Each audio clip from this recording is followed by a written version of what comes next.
Alright, today in this video, going over bug out and survival weapons. These are the calibers of choice that I think are suitable for a situation, if a situation like this arises. First off, we have the 7.62 by 39. We have the 243, 223 or 5.56, 22 Magnum, 22 long rifle, 17 HMR for rifle rounds, and then for handguns we have 45, 40 Smith & Wesson, and 9mm. My first choice in a survival situation would have to be the 17 HMR. This thing is straight shooting out to 150, 200 yards. This thing with hardly any wind. This thing's a straight shooter. Has a very high impact when it hits its targets. This thing takes down rabbits, squirrels, even coyotes, no problem. Bipod on it. Weather resistant, stainless. It's a Marlin 917 VS stainless edition, bull barrel. It has a Bushnell 4x20 on it, Bushnell banner. Nice working bolt, everything's smooth. It has a nice safety back here. I don't like how some safeties you get into on the back on these rimfire rounds. The 17 HMR is a rimfire. It comes Hornady, makes the ammunition in a VMAX tip. It's running 2,500, 2,550 feet per second, so it's a nasty little round. It's fairly cheap for 50 rounds. It's $13 per box.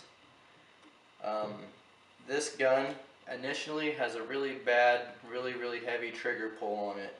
So what I did is I went in and modified, which I will make a video about, how to modify this trigger to drop it down to about 2 to 3 pounds.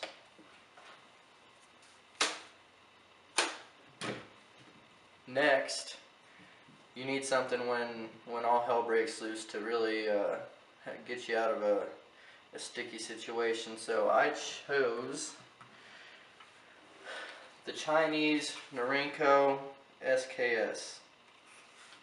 This thing is durable. It has a floating bolt. You could drop this thing in mud and water, it is still shooting. All I did was rubberize my stock and ceramic coated my barrel. It has a Tapco detachable 20 round magazine, and if you can't get the job done at 20 rounds, you're in a bad situation. Fairly light, doesn't kick very bad, 7.62 by 39. The rounds for that are really cheap. You could buy a box of 650 rounds for $189, I believe, at Cabela's. My third choice of firearm would be my Charles Daly Field Hunter synthetic matte finish, very weather resistant. This gun loves 3.5-inch mags and 3-inch high base. When you get down into low base skeet shells, it has a hard time cycling. It has a fiber optic sight, which is kind of nice. Yeah, the only thing I don't like about this is that when you get down into the 3 or lower, 2 3/4, unless it's a slug or a high base, it has a hard time firing. The Charles Daly, I believe, is around $349. The SKS runs, you can find them anywhere from $150 in bad condition up to $300. They're easy to work on, parts are cheap. And the 17 HMR is about a $250 gun if you get it walnut and black matte barrel, or the blue barrel. The Bushnell banner was about $150, so I made a paracord sling out of it in case I need to haul stuff around. I have paracord available. Just like my bracelets, I'll get into making those in some videos. And now we get to the sidearms. My sidearm of choice, which is my open carry. I have my open carry holster here, ready to go, is the Glock 3rd generation Glock model 22 compensated. I got the compensated because I was planning on competition shooting with it. I do not recommend a compensated barrel for a survival situation. It's loud. Yes, it will get you out of a quick jam if you need to, but this thing's just overly loud. It's durable, light. These things are known to run through mud, falling. They fall. They're just tough guns. That's why I got it. I did buy it in California when I lived there. A big mistake. It was when they had the 10-round ban. So I came with 2 10-round magazines, which kind of sucks. But, you know, it's alright. It's about a $600 gun. Compensated. You can get police issued Glocks 2nd gens for $400 easy all day. So that's my first round of firearms. Here's my second round of firearms. We have the good old Remington 788 243. What I like about the 788 versus the 700, which not a lot of people realize, is it has the 9-lug rear locking bolt, and man, this thing's just smooth as can be. It's got a good feel to it. The 788 also has a detachable magazine, which is nice. The stock was redone at some point. This is not the original color. It also has a Bushnell scope on it. The reason I would choose a 243 is this thing is good when it comes to mid-range. Anything that needs to be knocked down at mid-range comes to deer, light-skinned game. This thing's getting the job done. The ammo, it's not too bad of a kick like your belted cartridges, your 300s, your 308. This thing's just a good all-around utility firearm in this caliber. When it comes to assault, when you need to get the job done, the second group here I would choose would be the Mini 14 folding paratrooper model in 223. This thing, you can see, folding stock, it's easy to carry. Fold it down, throw it on a strap, it's on your back when you need to deploy it. It's quick. You can put a red dot on it. This thing's just good at getting rounds down range. The only thing I do not like about this gun is this itty bitty thin barrel. You run 2 30-round magazines, 3 30-round magazines. This thing's steaming. This thing gets hot. It will burn you if you get anywhere near it accidentally. That's the only disadvantage, I think, of the Mini 14. It's a good assault rifle and a round when you do get in a bad predicament. It's carbine action, really like that. And once again, we have a shotgun. Doesn't matter what kind of shotgun, but I feel you need to have a shotgun in your survival. It can be a pistol grip Mossberg, a Remington, semi or pump. It just really doesn't matter, but a good shotgun is needed in a survival situation. Then here is another popular firearm, a Colt double legal, double action revolver, which is really nice. Really like the double action. A lot of people will carry these in single action. What I like is you have a decocker there, so you can be cocked back and you're decocked and ready to go. It's your double action. You're ready. Safety, no safety's in the back. You're ready to go. Once you get double action, you're cocked in.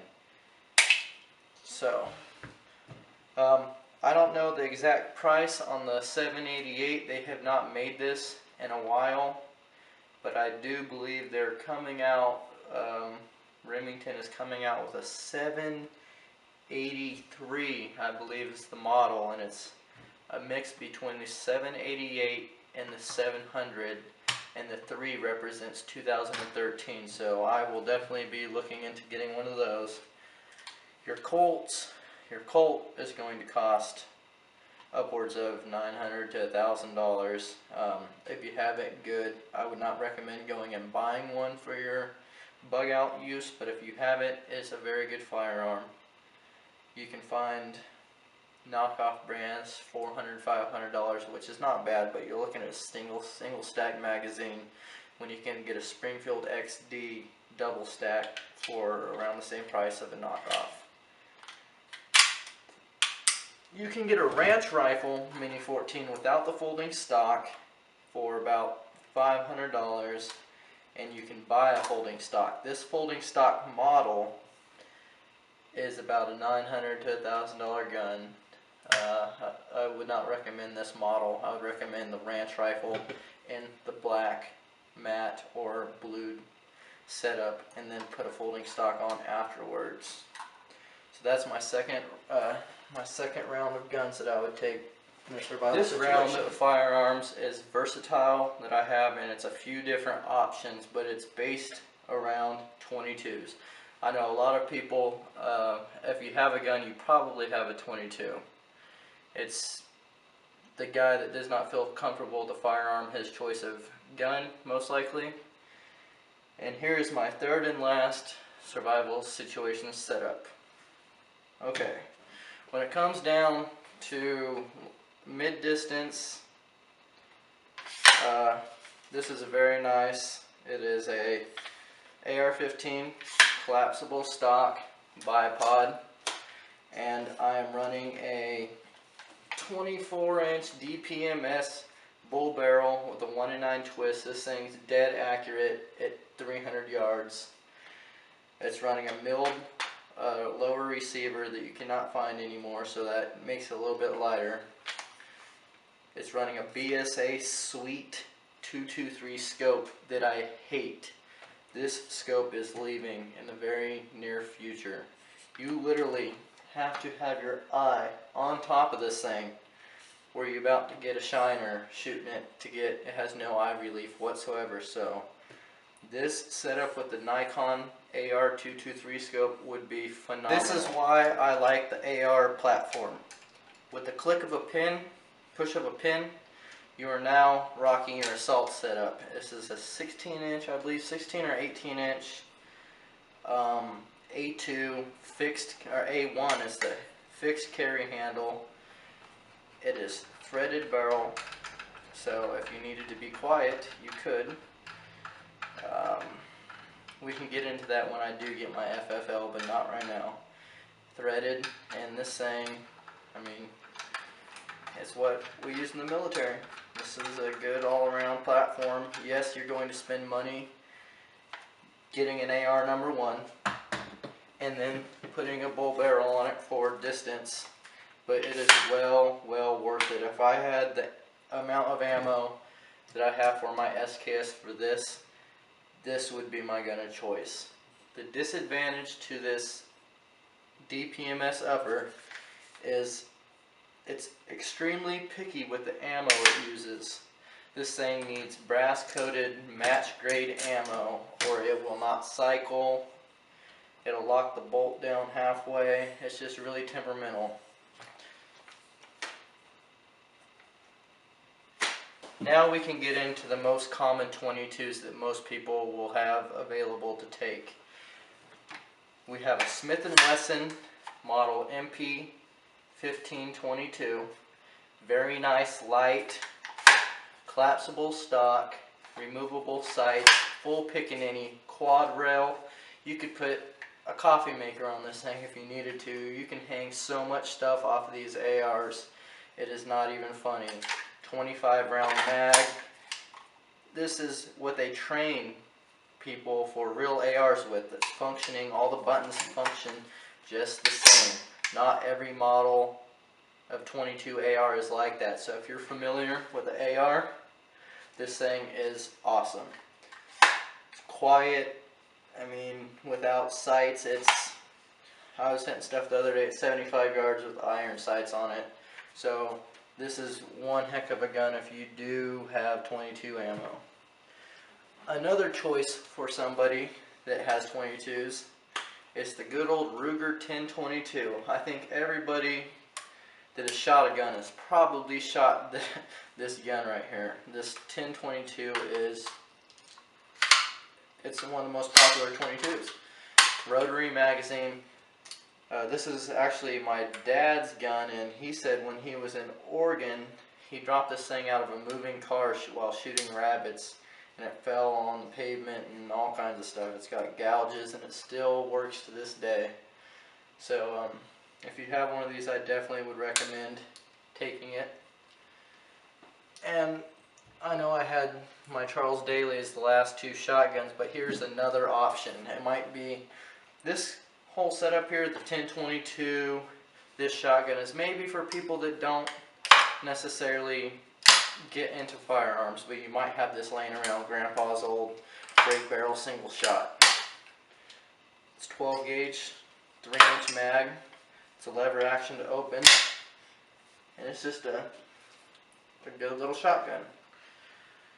Then we get into the pistols. If you've shot a 22, you probably have also fired the Ruger Mark II. It's a good little gun here. Single stack magazine, bull barrel. It's very, very, very, very accurate for a pistol. 22, not too expensive, just a good all around. The only disadvantage is holstering this beast. Trying to holster this thing is not very fun. Then last but not least, people that maybe a female, this is my mom's, well, what she shoots. It is a Colt Combat Commander chambered in 9mm. It is a single action. It does have a safety. It has two safeties, one in the back and a slide lock. Good, reliable. This thing's accurate. I like 9mm. I don't prefer 9mm because of the lack of penetration. But that's basically about it. You might have other variants. I'd like to hear from you, comments or video responses.